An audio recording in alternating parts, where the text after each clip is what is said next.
All right. Good evening. How are we all doing tonight? If you can hear things, I can hear Yep. you. I'm well. Yeah, I can hear you as well. Yep, you're good on my end. I figured you guys could. I'm more worried about the audience. Oh, All right. So, first of all, I want to thank all of you guys for coming tonight. This is for our second panel. Maya, you were here for the first one where we talked about Harris becoming the Democratic nominee. And that was a great success. So we're doing more of those, including this one. The topic tonight is basically we are in the final stretch of the 2024 election. And it's a real nail biter, I think, is a fair assessment to say. But before we get started, could we go ahead and introduce ourselves, starting with Darumba? Hello, I'm Dahurumba. I'm a Twitch streamer. I play video games and yap about politics online. That's really all there is to it. And Fairy Queen, please. Yeah, absolutely. Hi, everybody. So we were supposed to just introduce ourselves. Hi, my name is Fairy Queen, and I yell at people on Twitch politics. It's very nice to meet you all today. And Maya. hi. My name is Maya. I have a show at Maya Atkinson once a week. I go live and we talk about bad science on the internet. All right. Well, we try to debunk it. And we also talk about magnets. A lot. All right. Magnets, how do they work? Exactly. That's it. I like No, it. you've done it. You figured it out. Somewhere Me. Tapioca Weasel's fuming. So this has been a unprecedented election in a lot of ways. It kind of started early because Trump announced his intent to run early, and it had the obvious shakeup of the candidate with Biden dropping out. So I guess that's the first place to start. Where do we think that was a good choice overall for the Democrats to have Biden drop out and be replaced by Harris? I guess I'll just start. Yeah, pretty much without a question. Like, I mean, considering there was the first debate that happened between Trump and Biden, that was an obvious disaster for the Democrats and Biden. Like states that should not have been in play were starting to come into play. You know, stuff like New York. The Democrats were talking about internally, like, oh yeah, we might have to spend money to campaign here. But New Jersey, Virginia, the blue wall states, complete utter just like once in a like sort of generational disaster. It's just like, oh okay, dude, like we might just completely give like the Republicans just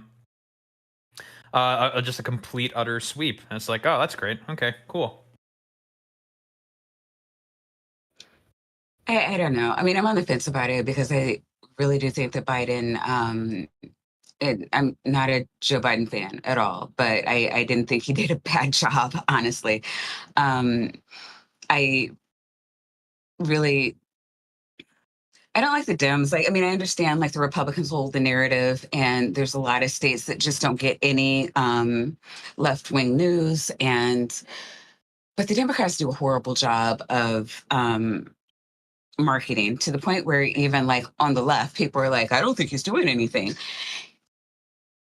I thought it was just abhorrent that we got to the point where Trump seemed like a viable candidate, and it's really just bothering me at the levels at which people forget how things used to be once normalcy comes back for like 2 minutes. That being said, we were where we were. We had to do something to not get Trump back into office. It made sense for Biden to drop out. I'm still kind of pensive about whether or not replacing him with a woman was the right thing to do. Obviously, I'm all for women of color, but I'm not sure if the country is. And fingers crossed. Yeah. I have mixed feelings about it. My mixed feelings are, number one, I think it was probably best for the country and best for the Democratic Party as a whole that Biden dropped out. And in a way, they had to do it because even if it would be what would be the case, and I think actually you could make an argument that it would have been the case that the Democrats had a better chance of like winning the presidency this November if Biden had stayed in office. Like one of the metric I'm using is like the 13 keys by Alan Lichtman, like the 13 keys to the White House. And one of those keys is the incumbency, right? So even if, it's the case that like we have an incumbent president who we can tell is going on in years and probably maybe reaching the point where he may not have the mental agility to stay in office, right? That doesn't mean, right, that removing him makes sense like from a campaign perspective. From a campaign perspective, it probably would have helped the Democratic Party more to keep Biden. From the perspective of governance and being reelected in another 4 years and maintaining like the faith of the American people, it probably would not have been a good choice to keep Biden like in the incumbency. So he had to go in a way, but I think that it probably hurts the Democrats and from a campaign perspective, but it doesn't hurt the Democrats from a governance perspective as far as getting rid of Biden goes. So I think, yeah. Yeah, one of the metrics I always look at is where the incumbent's approval rating sits, and Biden's has sat stubbornly at 40% this entire time, basically, which wasn't going to do the trick. It's just not going to win the re-election. Harris is, let's see here, 47% as of yesterday. Which is impressive because I think she was in the 30s until recently. Yeah, it is. The thing about it that I think is, and I didn't even think about this at first, like, I didn't think about this when when it first happened. Like it kind of slipped my mind, which is probably stupid of me. It's like, oh yeah, Kamala Harris, she is a woman of color. That might make this a lot harder than it might otherwise be. And I think in terms of her being the candidate, she has been helped in a sense by the fact that they keep trying to tie her to Biden, and they're sort of giving her that incumbency advantage in a certain sense. Yeah. I think that has been a significant portion of why she's been able to improve things, because I don't necessarily think Biden, outside of foreign policy, has done a bad job.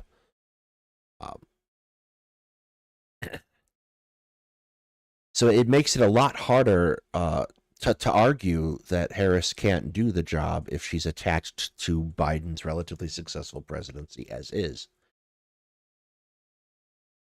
That said, it's still close. It's still basically all of the battleground states are functionally within the margin of error of polling right now.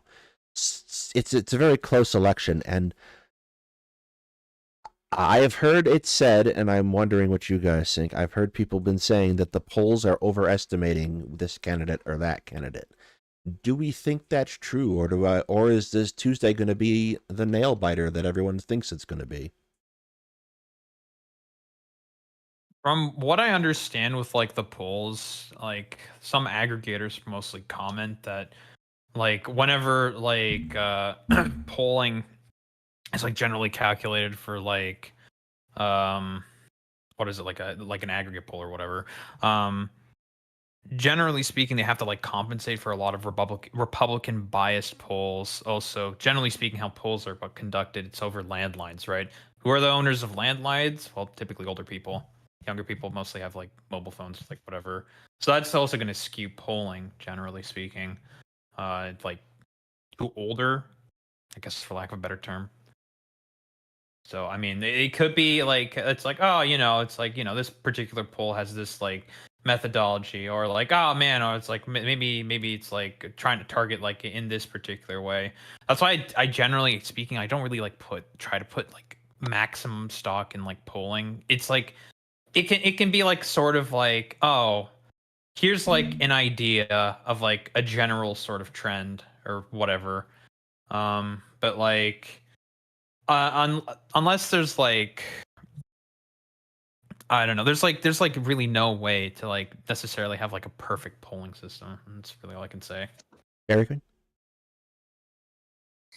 Yeah, I was going to say like a couple of things. So the results that I've seen for polls varies very much so depending on like the publication that I'm talking to, the friends that I'm talking to. So if I'm talking to my liberal friends, or if I just go to Google and I just type in presidential election 2024 polls, like all of the polls that I can find, like from the New York Times, from the Economist, like they have like really, really close. Like I think Harris is like 47, and like I think Trump in most cases is like 46. So he's a shade underneath her, like the slivers of hair as margins, like we're seeing as far as polling in most of the polls that I've seen. But I've also seen from my conservative friends, from like my people that are like are definitely more right wing, like I've seen them show me polls, and their polls are like betting polls, like people who gamble basically, like on who's going to win. And on those polls, I see that like Trump is like predicted to win by a much, much larger margin. Okay. And I don't really know how to account for that, which is why I'm kind of sticking to the Lichtman model, because it avoids polls and it like makes a prediction like based off of like policy, which seems like that would be the move, especially given like the history of like dealing with polls and like how inaccurate they can be, you know, in trying to determine who the next presidential candidate is going to be. So Yeah, I just heard about the betting polls the other day, and I'm like, that is wild. Well, I've heard about them. I've never like really put a lot of stock in it. I mean, it's illegal for us to vote, yeah, so like, there's just no reason for me to look over there. But inside the United States, I'm it is, surprised. yes, to Yeah, bet on right. the outcome of a presidential election. I think any election. But in Europe and the rest of the world, they can do it all they want, which is Mhm. kind of buck wild. So like assuming there isn't a whole lot of illegal betting going on, I kind of take the betting markets as a indicator of the way the rest of the world is afraid it's going to go. Yeah, and there's that. But real quick, I do want to just remind everyone. I know there's a lot of I don't know, the thing that everybody's saying is like the polls in was it 2016 were wrong, and that's not true. I was following polls back in 2016, and the thing that bothers me now is similar to what bothers me back then, although there were wider margins. Um, you They're really too close to be reliable. Like when we're looking at like 46, 47, you have a 2 point margin of error. It really is a coin flip at this point. Which is why I've been saying, you know, I haven't been looking at the polls because I don't know what to do with this information. It's like toss a coin and you're just as likely to be right. And the issue that we had in 2016 is like you have pollsters coming on TV and saying, we need you to give us information. They can't go on CSNBC and be like, oh. You know, like they have to make a call. And back then, Trump was just too ridiculous. It seemed like the safer bet to say, okay, Clinton's up by, I have her by 2 points. Sure, there's a 4 point margin of error, but who's really going to vote for this bozo? So yeah, I'm going to go out and say with my full chest, it's going to be Clinton. And the polls weren't wrong. Almost all of them were within the margin of error.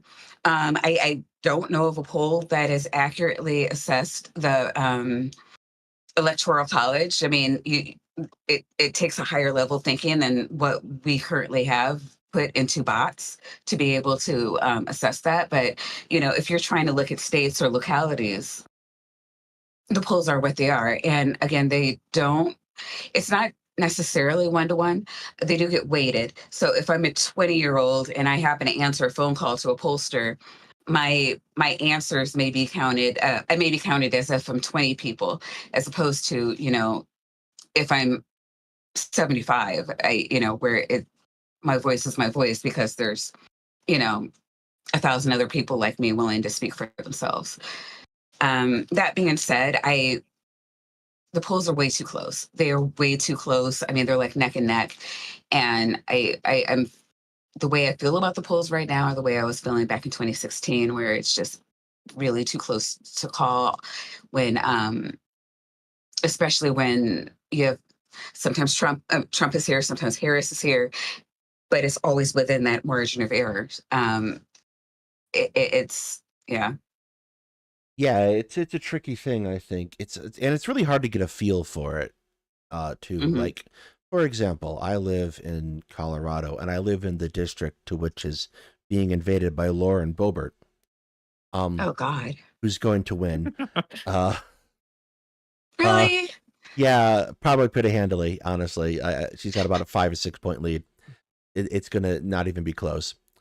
Isn't Which- that district like way more Republican basically as well? That's probably It's why she's well, gonna win Colorado pretty has easily. huge districts because there's not a lot of people here. So like the district itself is massive, but there's very little. But all the reps should have all the same number of people, right? Roughly, give or take. But like the geographic area is hard to account. So like me saying Mhm. my neighbors are in favor of X candidate is kind of useless because 5 miles down the road it's a ranch, and then it's a subdivision 3 miles the other direction. It's really weird. It's really weird zoning. All Yeah, I I'm see just is really upset that she got the primary, given that she couldn't win her own district. That didn't say anything at all to your neighbors. oh yeah, that was unfortunate for all of them, us included. It's been a thing, but you don't see a lot of Harris stuff out here, but you do see like there's Right. a lift a tree trimming company. They dropped one of their trucks on one of the main highways in town and threw a Trump flag on it. And somebody must have said something to them because they took it away for a couple days and brought it back and put an American flag on top and then a Trump flag. It's quite the thing. It's hard to judge because it feels like it's very acceptable to say in this area that you like Donald Trump, and there might be like hidden pockets of Kamala supporters here that we don't know about. So the polls don't feel that useful this year. It's not like 2012 where we kind of knew what was going to happen before it happened. I miss those days, by the way. Trump throws the polls off. The pollsters have not been able to account for anything Well, when he runs. It's weird. I think that's a perfect segue into the next thing. Yes, you're a good dog. Sorry. Trump had his rally at Madison Square Garden, and it was obviously not great. And I saw this thing happen in the media afterwards where people are like, oh, this is political suicide. And I feel like I heard that. it's been 12 years now of this, and people are still doing this. Why do we keep doing this thing where we pretend that there is some kind of normalcy of rules that apply to Donald Trump? I was wondering that too. I'm sorry, I'll let somebody else talk because he's this is par for the course. This is who he is. Anybody who would have been turned off by that rhetoric left the party a long time ago. Who stays through an insurrection and then this is their, final? I don't know. I mean, this is the consequences of the post-truth era that we currently live in, right? Like, think about it. Like, no one cares about like what policies believe. The American media does a really bad job at like conveying like all the dog shit things that Donald Trump says. Like, bro has said that immigrants poison the blood of the country, which is direct like Hitlerian rhetoric. That immigrants and the like political enemies within the country are vermin. Again, same shit that Hitler has said. Like, to like a certain extent, it's like part of it is failure of American media. Part of it is also the sort of like disillusion, I'd probably say. Yeah, that's the word. Disillusion that people have with like broader like liberal institutions that are sort of generally happening because, oh man, 2008 recession happened. Oh man, COVID recessions also everything just feels kind of worse and it's kind of bad. State's not guys, like it's all just kind of in the fan and no one seems to be doing anything about it. So you get a lot of like sort of populist fervor building up, and it's just like, oh well, okay, well, it's gonna culminate in like a Donald Trump figure to be able to easily take advantage, and like the sort of effect that he's had on political discourse at the very least is just like, oh man, it's okay to just lie, make shit up, just say whatever. You're not going to suffer any consequences from it. It doesn't matter. You can just say whatever. Policies, who needs policies? Trump doesn't have policies. Republicans don't have policies in general. They've never really had policies, except like making your life worse or something. Yeah, no, the policies are important. Like, they want to take away birth control. They want to take away, abortion. They want to take away Social Security. They want to abolish the minimum wage. Abolish the Department of Education. Like, right. YOLO. We could go on and get into Project 2025. And when I listen to people who've interviewed Trump supporters, it's always, well, I like his policies, but they can't name a single policy that he passed. And they, when, presented with evidence, it's like, oh, he didn't mean that. Yeah, it's a really cult. Like, cult. I mean, like, it's a cult. Like, that's what it is. I mean, same thing happened. Soviet Union, same thing happened with cult of Stalin, cult of Hitler, all like wannabe dictators and fascists, and like not wannabe. They're dictators and fascists. Generally speaking, they build a cult of personality around themselves in order to, basically make it easier and sort of like I don't know, for lack of a better term, like give permission to sort of crack down on dissent more easily. Because it's just like, oh man, you said the bad thing about dear leader, let me call the Gestapo on you or some shit, and there you go. Oh, you're just biased against Trump. Yeah, you're biased against Trump. Oh, you're biased against whoever. It's like, okay, yeah. This is how it is, unfortunately. I think there will be a couple of consequences, like if Trump doesn't win. One, right? I think it's like something I've kind of noticed about like the Trump family. It feels like they're trying to establish themselves like the Clintons, like the Obamas, like the Kennedys, like the Bushes. Like there are these families that like when they get into the White House, it's not just that like the president is like has his presidency and then leaves. It's that the family becomes like kind of a political icon as a whole. It's a dynasty, right? Yeah, Kennedys, and like same thing, right? Yeah, and what did the Kennedys do, right? Like what happened after like the first one died? Well, you had all the other ones that began to like run afterwards, right? There was like, a second one that died. Well, yeah, but like the question becomes, right? Like there was an article that I found. It was really interesting. It was called The Air. It was published in The Atlantic like years ago. And it talked about how Donald had just been grooming Ivanka to be his replacement for, like, it's very clear, right? Yeah. He talks about her all the time. He praises her constantly. But the interesting thing that the article talks about is that it's actually his son, Donald Jr., okay, who is actually the heir, who is actually the person that most of MAGA, the Republican Party, actually seems to be drawn to and liking. They like him more in the rallies. They like him more like when he talks. Like he is more popular with like the grassroots people that are voting for Donald Sr. And so there is this sort of question, right? Like if Donald Sr. loses, right? I mean, will there be a Donald Jr. that will come forward to try to run? Because that's the problem, right? With like Trump, like being like in the Republican Party is that he is a big family and it is the Trumps, right? It's not just the Trump, right? Is Eric, Ivanka, and Donald Jr. or maybe not even those people. Like, what if you have like people from like his like I don't know, from his cabal, right? That like choose to like take after him and like choose, is this now politics from now on, is I guess what I'm saying. Are we just going to see like Trump 2.0 like in the future? The right's never going to accept Ivanka. I mean, one, she's Jewish now, and two, she's a woman.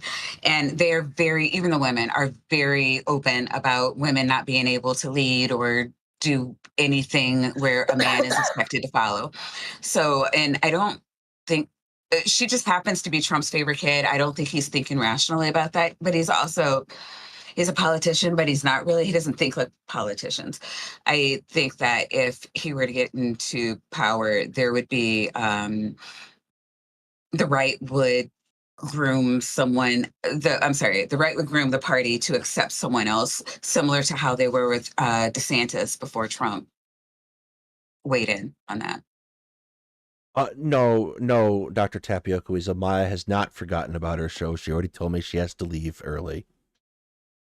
I have a hard stop, and I've talked to all the guests. So Speaking of which, we're good. I'll see you in half an hour. Speaking of which, we have a giant magnet there poised to yank her out.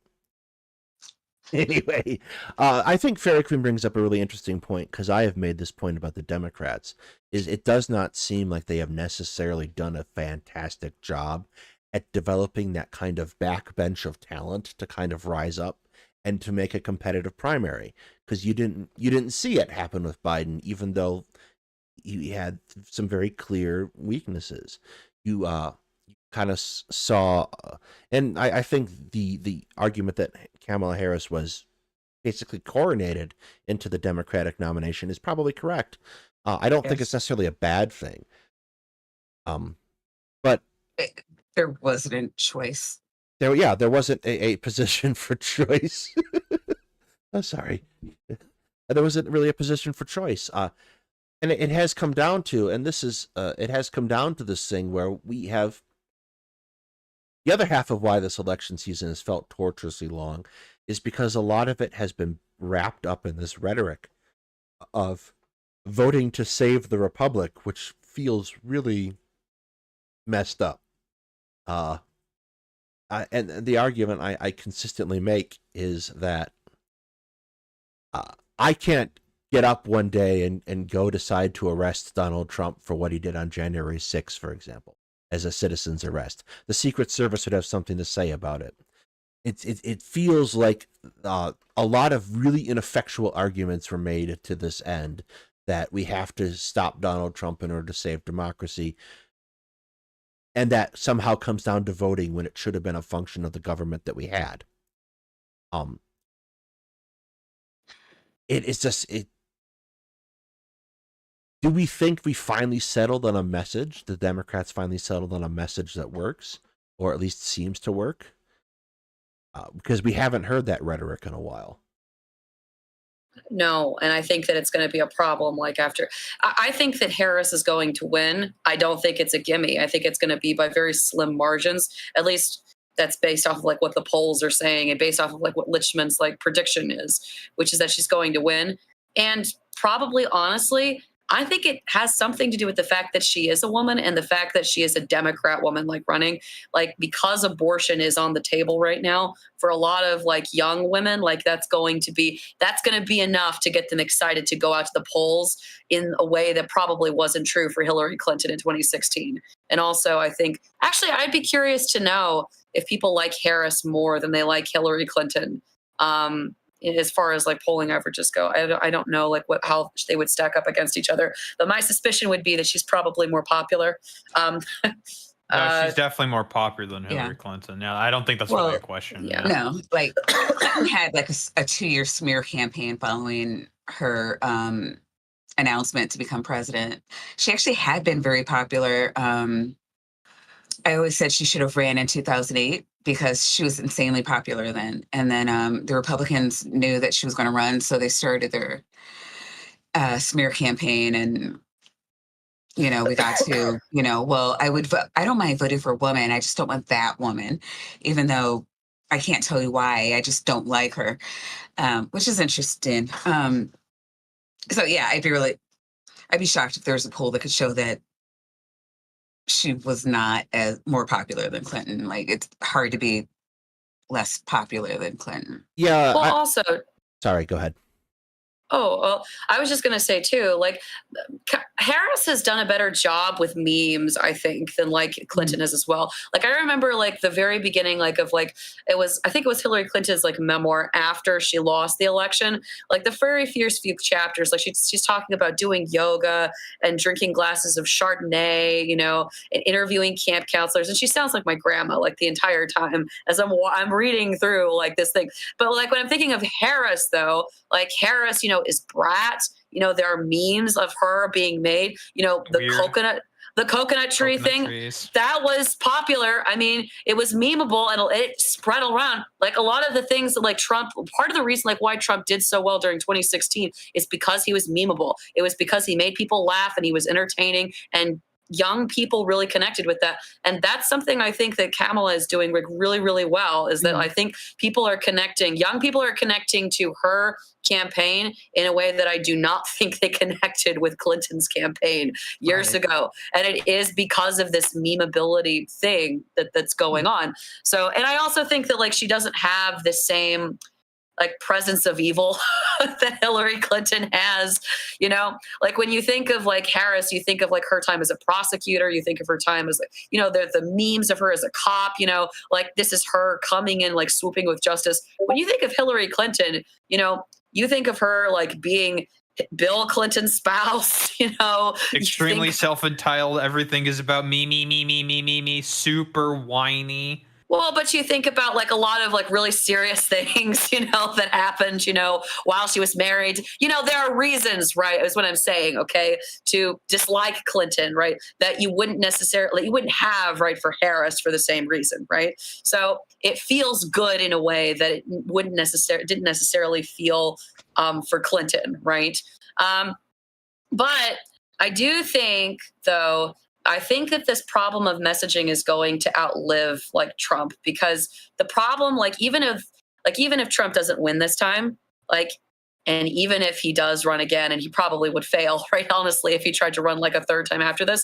But the problem is that this is now politics as usual. There is now a playbook that everyone has now, right? They now know that if they want to become elected, a pathway for them to do this is to pick up Trump's handbook and to go back into the post-truth era, right?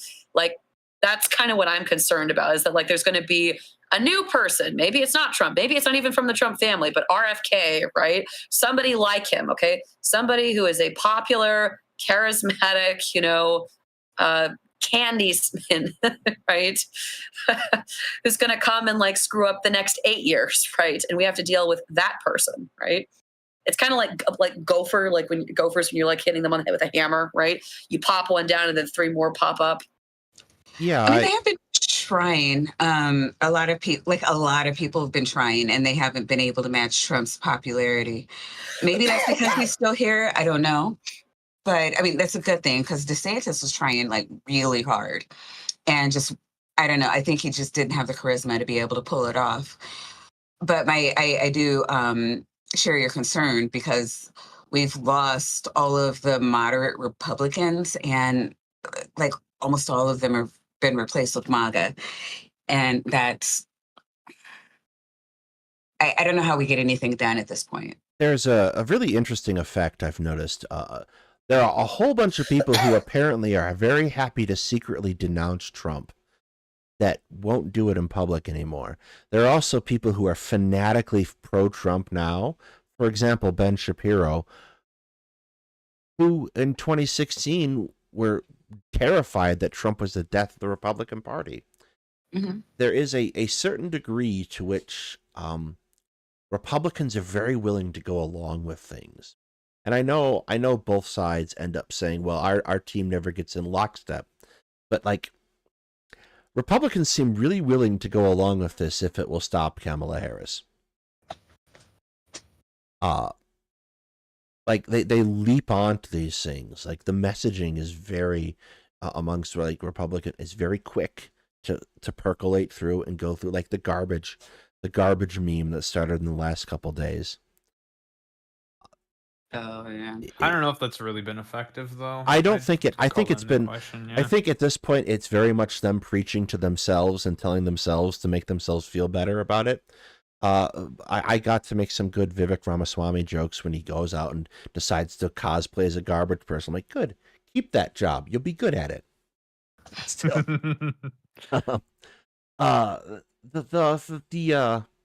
the degree to which we are now encapsulated in kind of like this post-truth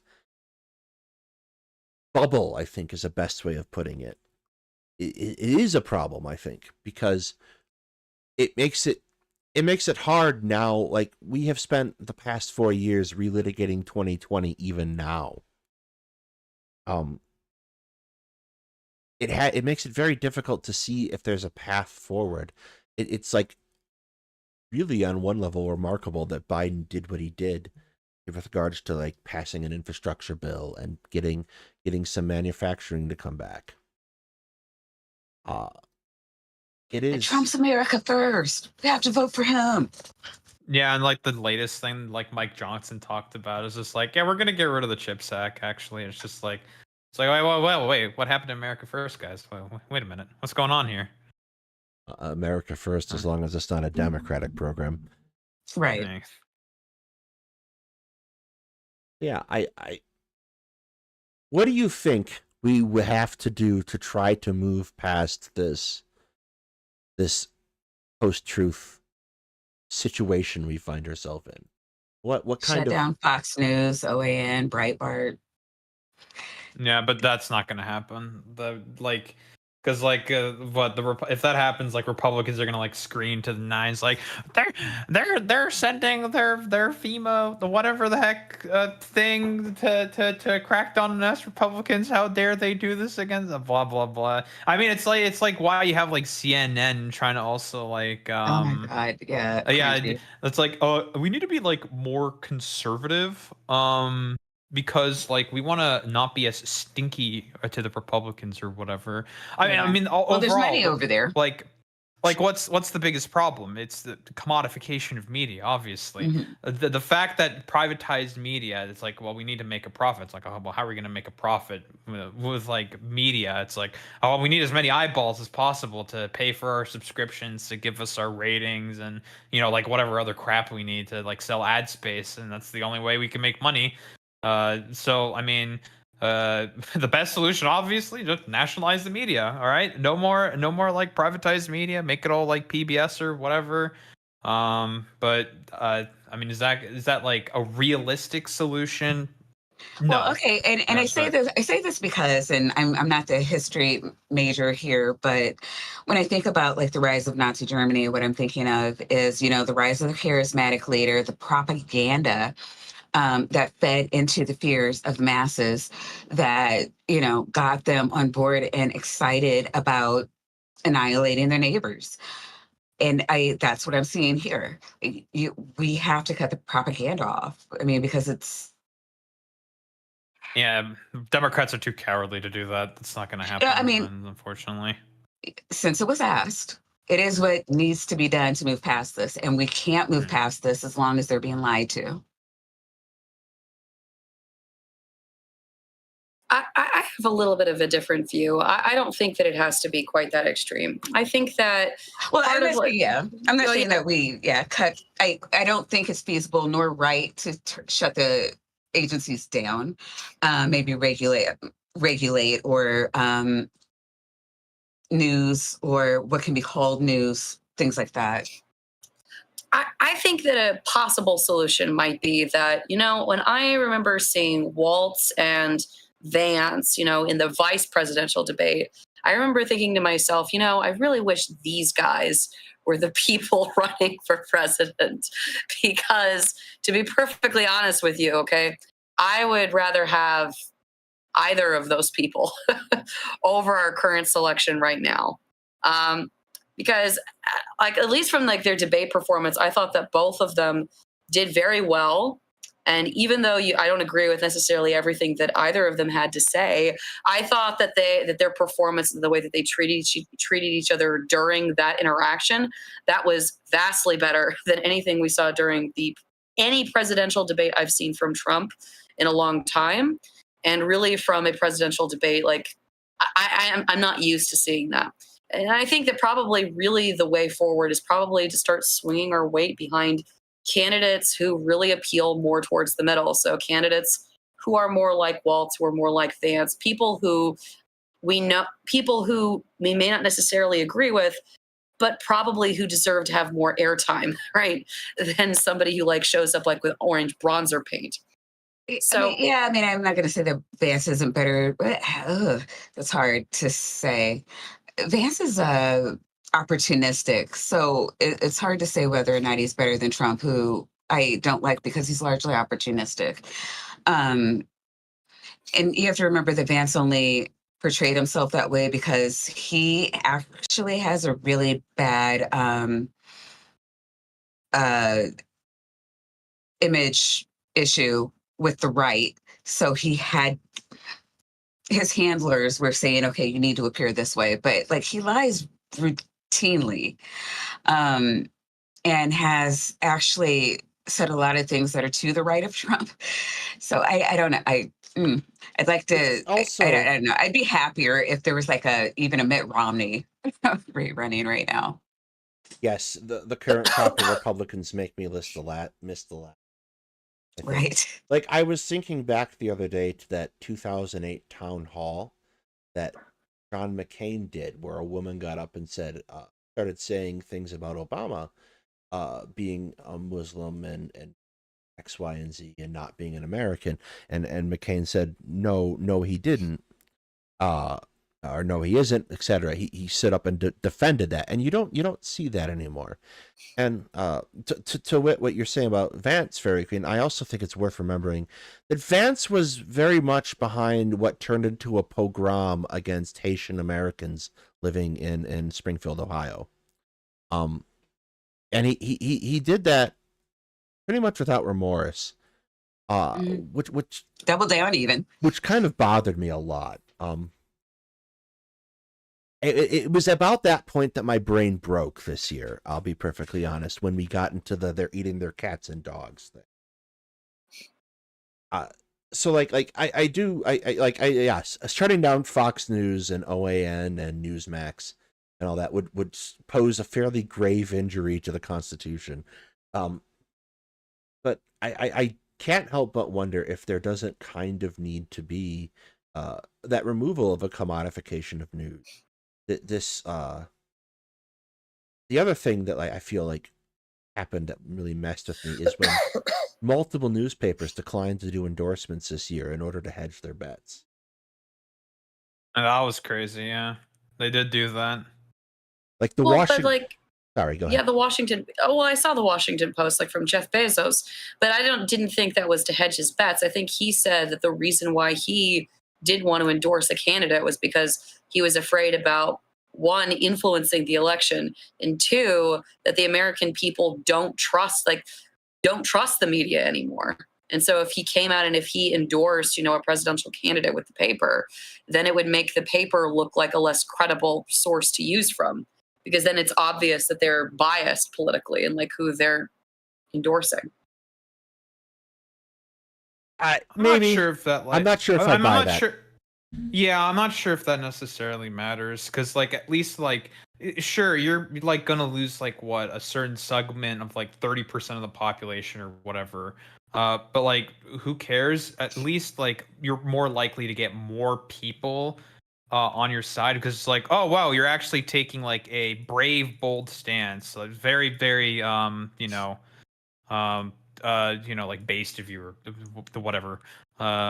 Very, very good that you're finally taking a stance against I don't know, the really bad orange man or whatever.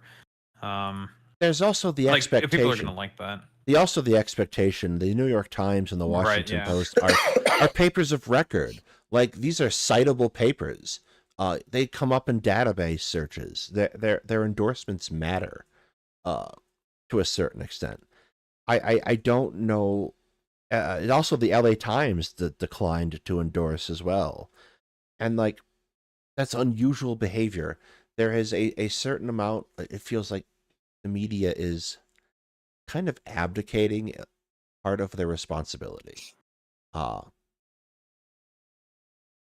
especially in regard, like, even if they wanted to like endorse one, and like the story behind the scenes that I saw was that Bezos wanted to endorse one way, and that the editorial staff of the Washington Post wanted to endorse another.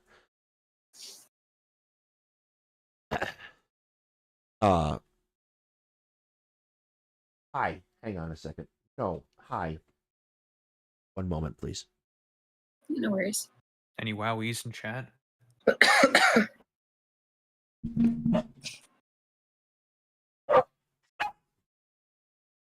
Has the Washington Post endorsed a candidate before? I'm sure they have. Yeah, sure they have. they've definitely have. I'd be shocked if they haven't. Yeah. Yeah, I'm pretty sure that they probably have. I apologize about that. I really don't follow them like that, but I mean, they're a newspaper. I thought they all did. I apologize. It's time to feed the rampaging horde. I was actually just thinking the same thing.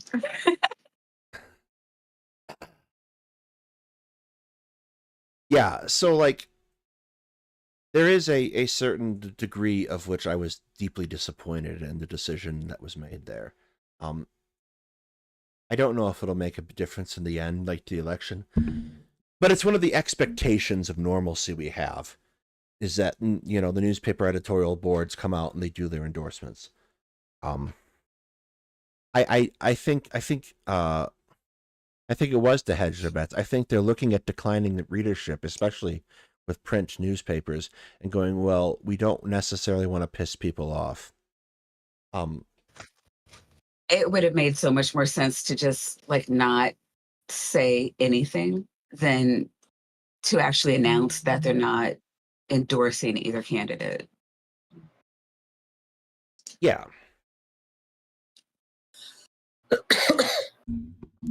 So yeah, I think we do need to start like attacking the commodification of news, because that creates a incentive to put it towards to put the news coverage towards where an audience lies. And this is probably a bad plan for the long-term health of discourse.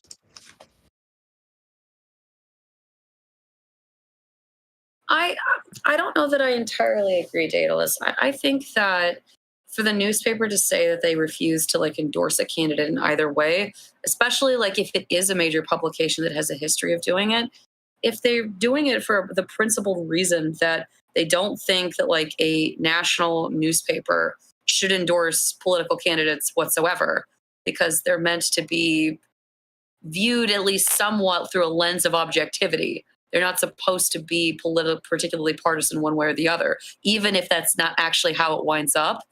Like, surely that would be a good thing. Like, would that speak in favor of the newspaper for them to try to avoid being partisan?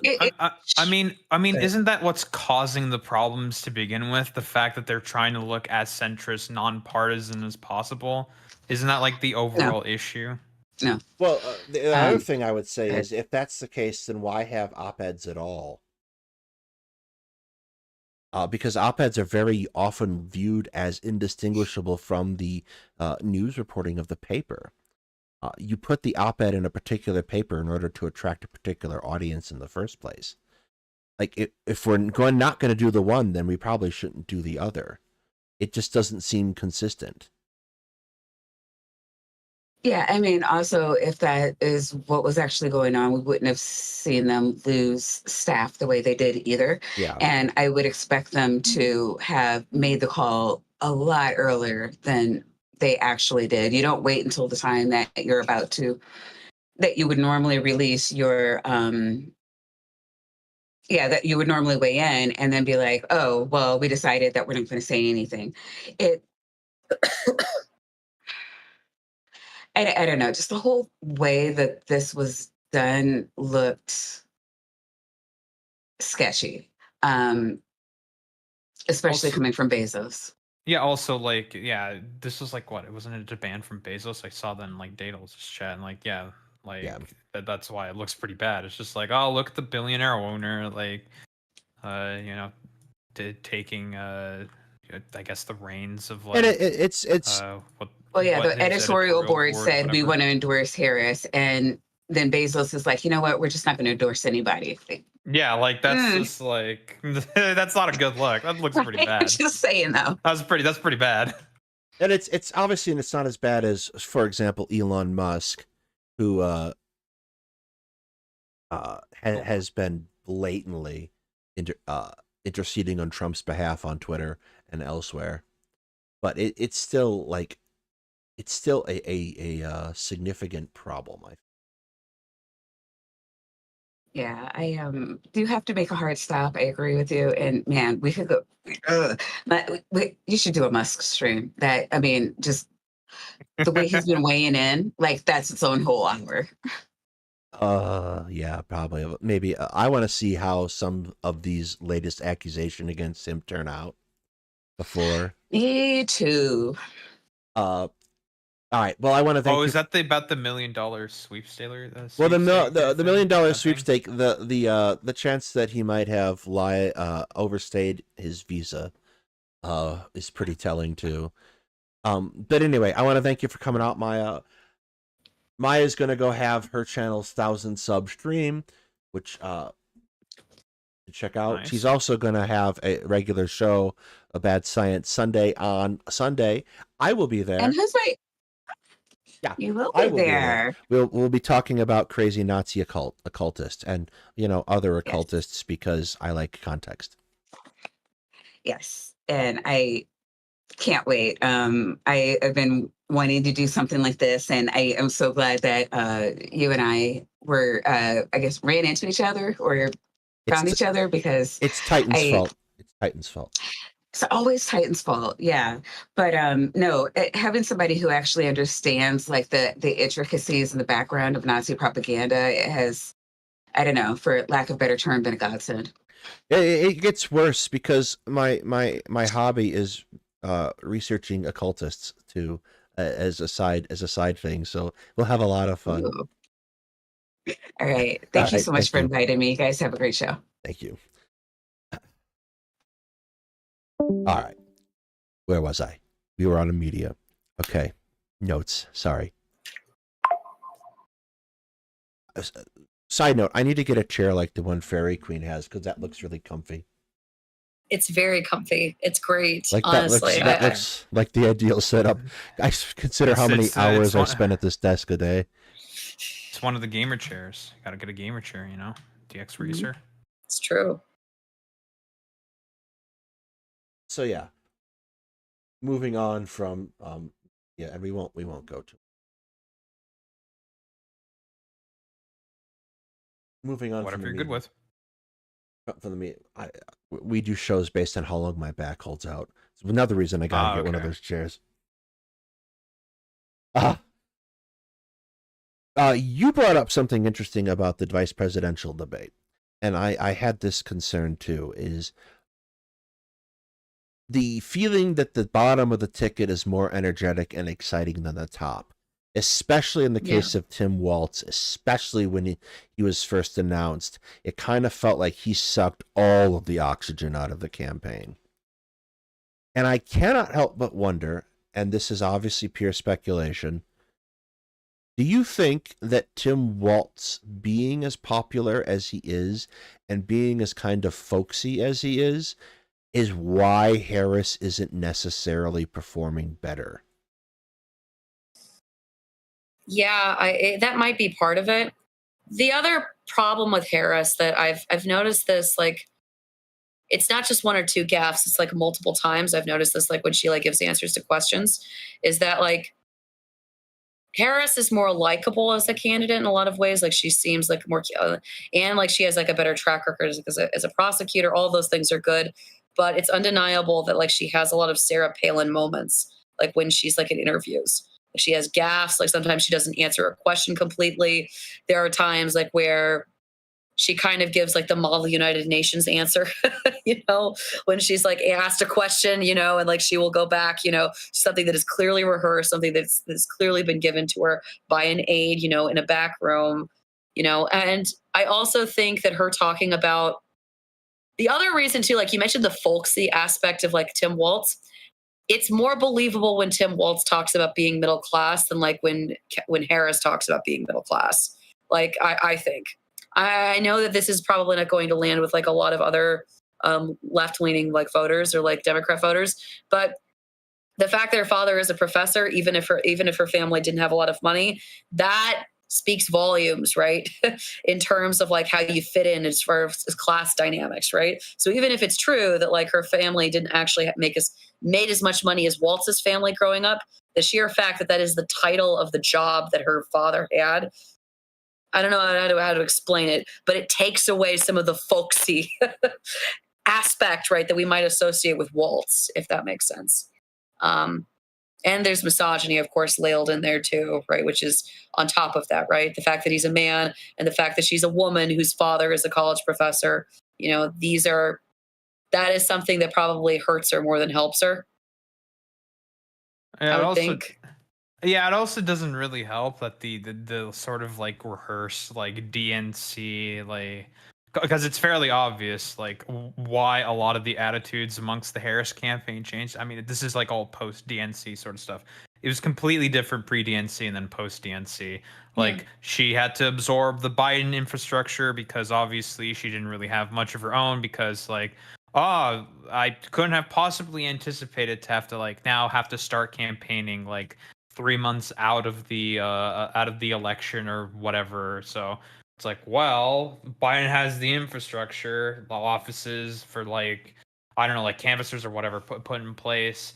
It's like, well, I need to use that infrastructure. I have to like take in those like campaign advisors and work with that. And it's just like, oh, okay, well, now it's just like it becomes like, I guess, more obvious the reasoning why there's been sort of changes in her campaign, why things might seem like a lot more sort of rehearsed, because it's all like DNC advisor type talk. Yeah. That's a big problem.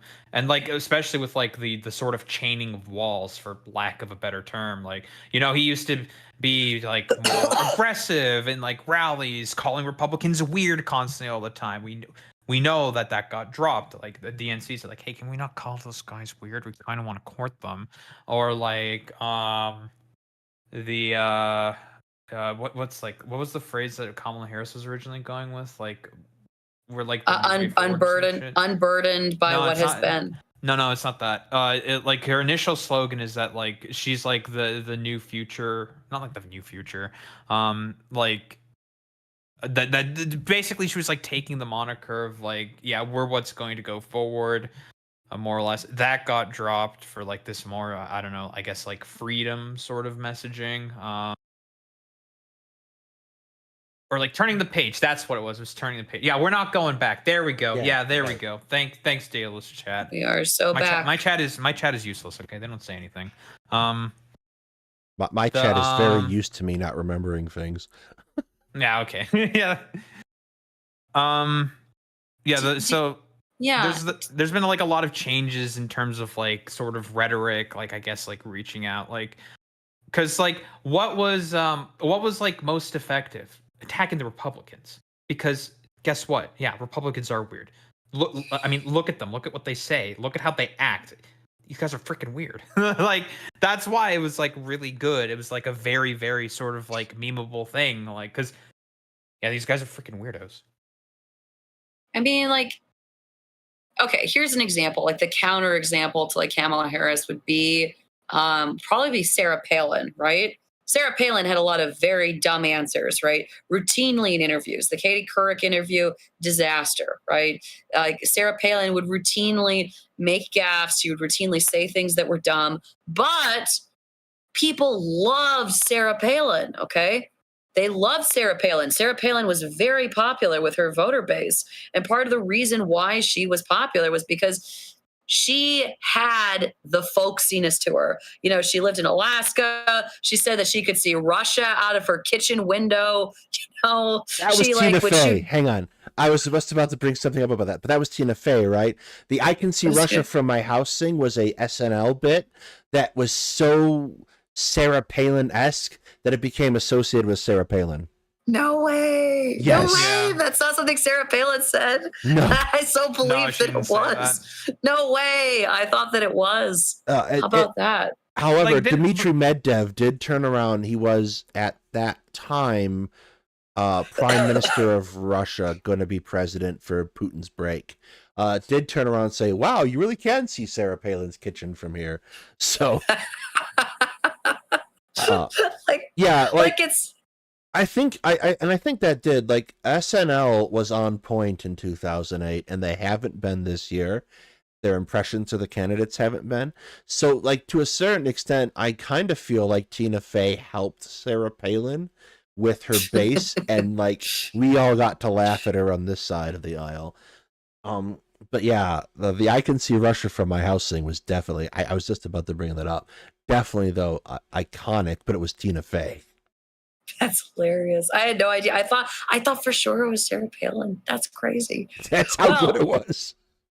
That's so wild. But you know what I mean, right? Like, what did Sarah Palin have? You know, Sarah Palin, she had her teenage daughter who was pregnant and they kept the baby. You know, she lives in Alaska. She has her gun. She's going to shoot that moose if it comes on her property and starts eating her elderberries. You know, she's the governor of Alaska. You know, she had, you know, this aura to her, right, that made her seem extremely approachable, like to an average person. And I think actually the fact that she would say dumb things routinely in answers, right, I actually think that helped her to a degree to make her more likable to like a certain group base and to a certain demographic of people. I think that did help her and like it's to a degree.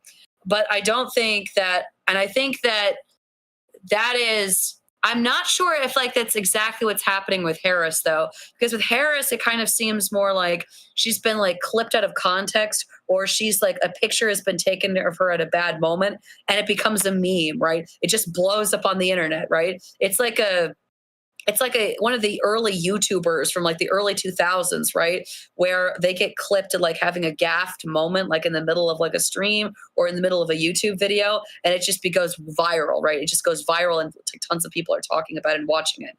That's sort of more of the gestalt, you know, of like Harris's campaign so far. So, well, didn't that sort of thing also happen also because like to Sarah Palin? I don't know if that necessarily made her more folksy or like relatable. I'm not like isn't like the sort of conventional wisdom that like Palin was like one of the main reasons that cost like John McCain his campaign. Yes, but true. Well, yes, it is true that Palin ultimately is what cost like McCain the election. That is absolutely true. It was a mistake, okay? But at the outset, like when he was first trying to find a candidate, right, he specifically wanted a female candidate. He wanted a female candidate to be his VP on the ticket because he thought that would be what would help him like land in the office, right? Because he was this older white guy, right? He wanted to balance it out with like, yeah. He wanted a much more conservative candidate too than he was considered to be. Yeah, like John McCain ultimately wasn't as liberal as people pretend he was, but he had the impression of being too liberal, so he wanted someone who was kind of ultra conservative to sit in the background.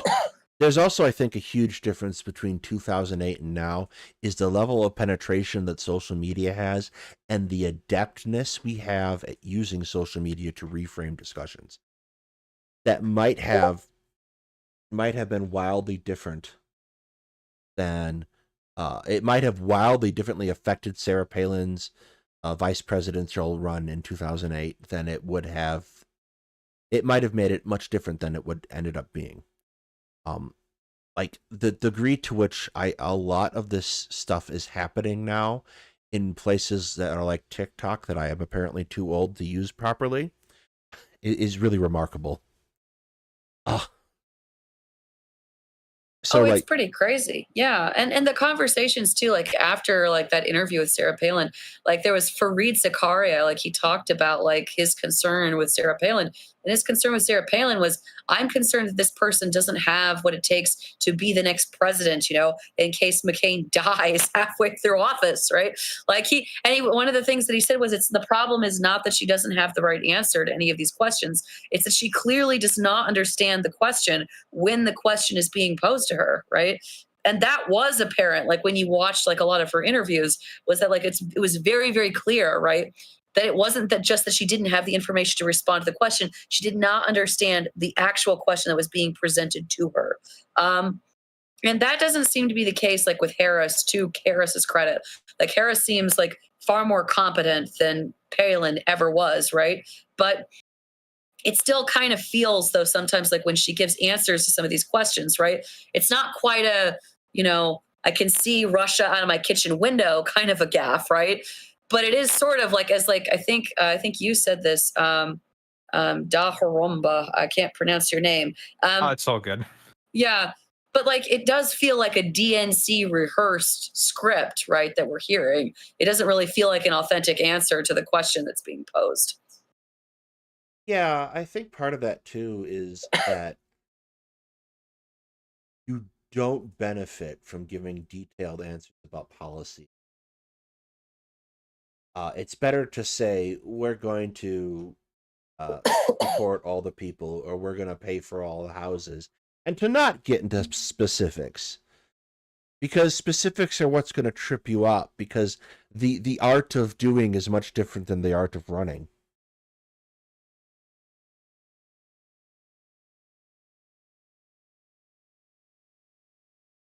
The art of doing is much different than the art of running, and that is very makes it so that's not necessarily ideal to answer questions about policy.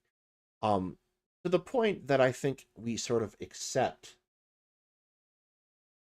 that,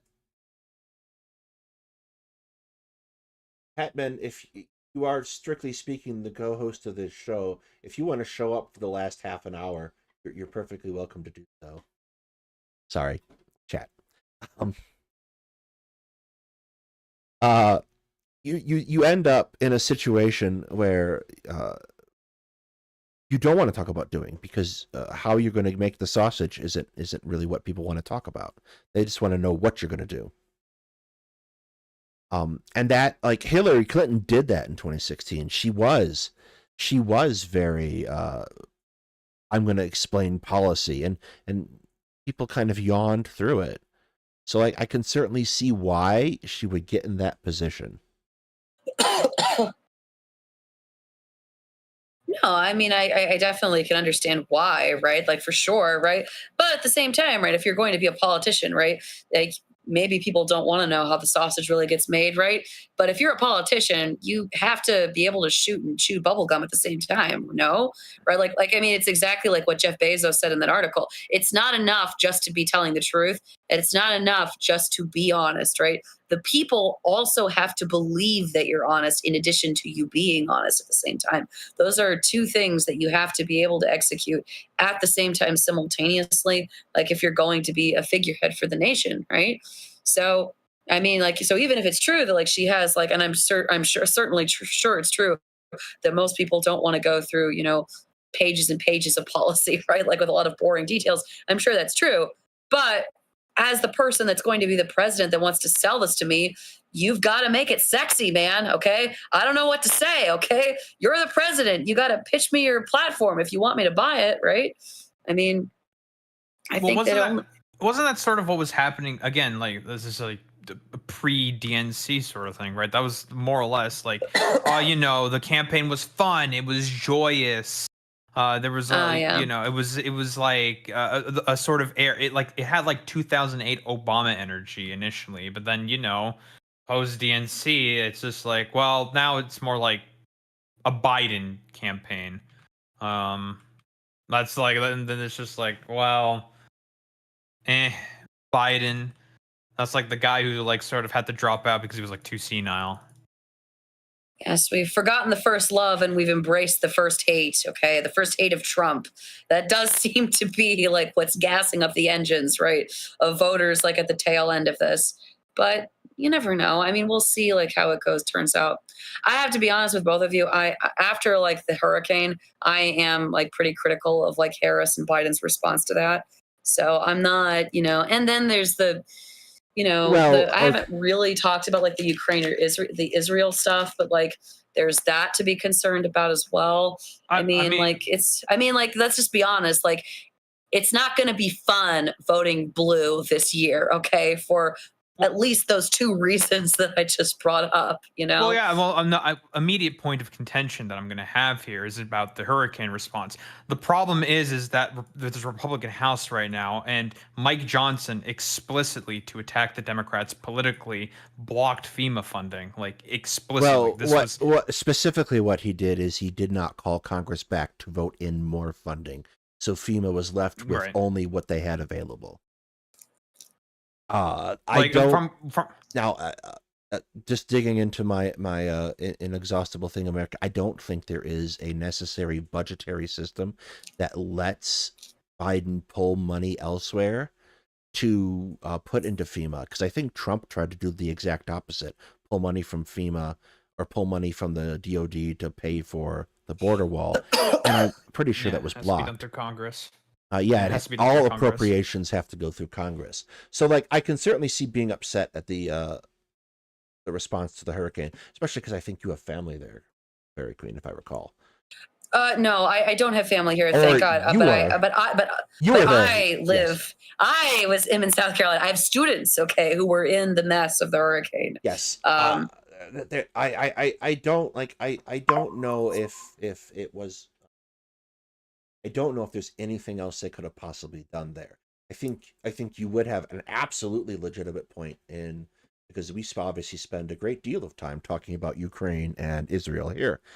A very legitimate point in the handling of Israel and Ukraine and whether or not that changes, and I don't expect it to going forward. But I also know that Trump would be worse, especially for Ukraine. Inarguably so, because he basically wants to surrender to Russia.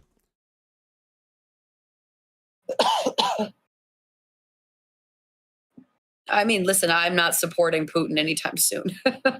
I'm just saying, though, that like at the same time, though, right? Like are we just basically choosing like which like part of the world like we want to have destroyed more? I mean, that is like the choice like of who you vote for like this upcoming like election season, right? Like, I mean, and that's going to be the part of the thing that makes like, frankly, like Harris's campaign very different from Obama's campaign. Like part of the reason why people were really excited about Obama was because people were excited about the war to end. People were excited about troops coming home, you know, about ending the war in Afghanistan. Like that was a huge deal at the time, like when Obama was elected, right? Well, like what happens like if you vote for Harris? Well, I mean, luckily you get more funding that goes to Ukraine, but you also get funding that goes to Israel, right? You also, you know, get tacit support that's sent there. So I'm not, and I'm sorry, but like, I'm not denying that like Republicans took advantage of the hurricane response and like definitely spun it, right? And like definitely lied. Certainly that's definitely true. But it's also true, I'm sorry, that the Harris and Biden's campaign had a bad response to that hurricane, okay? Like what I think that Vance's criticisms of them not sending in troops earlier, I think that that's absolutely true. And I think that like if you look at like the just looking at the people that were trapped in Asheville, okay, like it just makes me just furious, like seeing all of those people there flooded underwater, right? And the military is nowhere to be found, right? Nowhere to be found clearing out like roads or handing out sandwiches or bottles of water. And I don't know. I am at the same time though, like I'm not interested in abandoning, you know, the country to the sewers, right? But like, I mean, you are asking me to vote for a candidate, right, who, you know, left like hundreds of people here, you know, let's to be clear, right, underwater with no like electricity or power or access to the outside world for over a week, right? And I don't know, that makes me really angry. The responses that people have had like over Israel, like I think that is disgusting. I mean, like this is not the same energy. No, this is not 2008. This is not Obama, right? Let's just be honest that Harris isn't. And even if Harris like was like as inspirational of a candidate as Obama was, we have to be honest that the platform and that the issues that like that she is writing on today, it is not the same political potato as it was like years and years ago. It just isn't. Like the stakes are different. Like the things we're worried and concerned about are different. It's just not the same. Keep in mind that I was like mostly in terms of the energy, like the sort of joyous energy that I was talking about. That was before the DNC and before the hurricane. You know, before like the whatever Republican machinations sort of happened, and like the to ensure that the response was as poor as possible. Like from what I understood, I did this like report in the media, like Biden pretty much did everything that he could at an executive level. There's only so much you can do from like the office of the presidency, right? Like you can't just be like, oh, but like one of the in I fairness, can't just like deploy. In fairness to Fairy Queen, I think if it had been me in Biden's spot, I probably would have tried to pull money and then take my chances with the Supreme Court about the hurricane response. To be fair, Yeah, but it's a risky proposition. Like it probably, but like the optics of someone coming along to sue me for that would be enough that maybe I get away with it. Maybe, yeah. No, that's probably not a bad suggestion. Just like try to do it and just be like, well, the Supreme Court blocked me, guys. But like, I mean, then the question then becomes like, well, are the Democrats gonna have enough cojones in order to do that? Meh. Probably not. No, probably not. I would argue that I'm probably a much more aggressive thought of a politician at the very least. Daedalus on his LBJ arc? That's crazy. Well, I don't know if I have to put up with 2 years of no, I'm sorry. It's 6 years. God, I'm not going to survive 6 years of Lauren Boebert. Not going to happen. Maybe in 6 years I'll run for Congress just because. Who knows? Anyway, just for funsies. The other half of it was the Colorado Fourth candidates for the Democrats were kind of silly. Like you had one guy in marine dress blues kind of doing the whole silly goose pose. Like, what? Enough. Go lay down. Silly goose pose. I was just, oh God, we're doomed type situation. But yeah. The Israel thing is probably worth talking about because Bill Clinton got up, and it's probably be kind of our closing out here. Bill Clinton got up yesterday in Michigan to try to encourage. Yeah. Oh, it was bad. Try to encourage. That was really bad. The communities around Dearborn, those principally Muslim communities, to vote, and he decided to relitigate the peace talks that they had with Yasser Arafat and Rabin in 2000 and 2001. And I thought the Democrats were kind of surviving the Israel, the failure to support Palestine thing to a certain extent until Bill Clinton did this. Because he gets up and says, yeah, Yasser Arafat lied to me. They said they would accept the state. And like, it's a hell of a lot more complicated than that, obviously. One of the things I've been working on here for the past year since October 7th is kind of parsing that peace treaty and researching that. And it's an obvious cluster, but it is one of those things like, why would you say that to those people who are already angry? Yeah. I do want to see a change in American policy towards Israel. Made acutely aware of the fact that whatever you do to Israel, you end up doing to the Palestinians because Israel controls all aspects of their life and existence.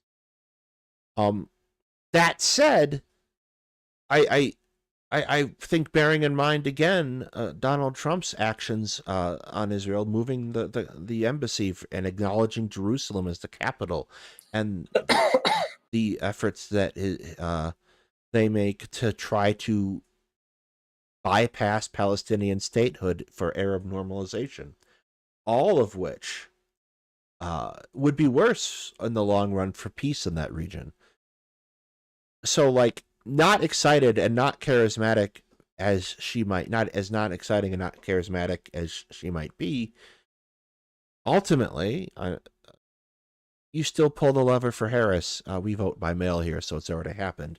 But you still pull the lever for Harris because she'll be worse. He'll be worse than Harris ultimately. I guess is where Yeah, I stand. whatever the Adelsons want in terms of Israel policy, the Adelsons shall get, right? Like we know what the next thing is. It's annexation of the West Bank and the finishing of the job with Gaza. Don't it's like worry. okay, you can pretty easily infer It's what's just there. Area C of the West Bank, so you know most of it. Yeah. With that, I guess I want to give you guys an opportunity for like your closing thoughts. What do you kind of expect to see? Not that I think anyone should be held to a prediction at this point, with the great coin flips to occur in the next few days. But what do you expect to see happen with this? I do think Harris is probably gonna win. Like, I mean, all the polling says that she has like a slight lead. It's probably it will be close. Like, I mean, anything can basically happen at this point. In terms of like, oh, what swing states go where, what happens, what silly stuff could potentially happen. I do think she's probably gonna win, but it's gonna be like really close, like maybe like a 280 to like whatever type situation, like just getting past like 270 type deal. I guess is what I'm mostly saying there, which has been great because it's just like, well, you need like you need like a strong overall victory if you want to sort of like stop the sort of like idea of Trumpism being so like popular, which is what I would like to prefer to see. But like, I don't think it's gonna happen. Not with like the DNC still being like, for lack of a better term, sort of headed by like the New York, California, like a coastal elitist type thought.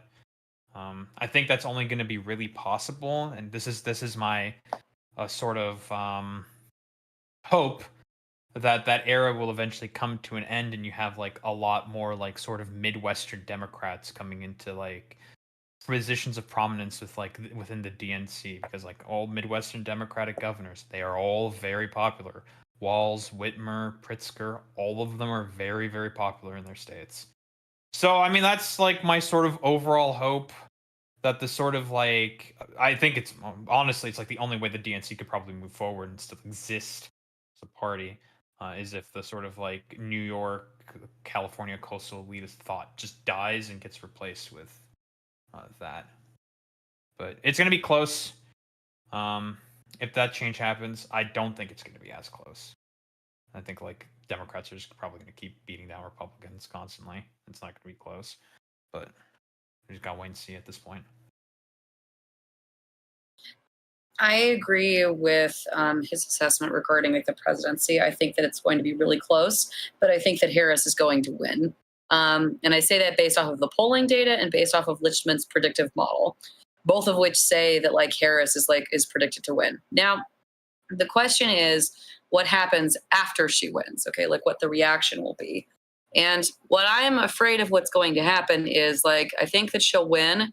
And I think that the reaction from the Republican Party will be that like we're going to see a lot more of Trumpism, even if Donald Trump himself chooses to retire like in the future. So I suspect that if she wins, then we're going to have like a negative reaction like from the Republican Party. It's probably going to support more Trumpism.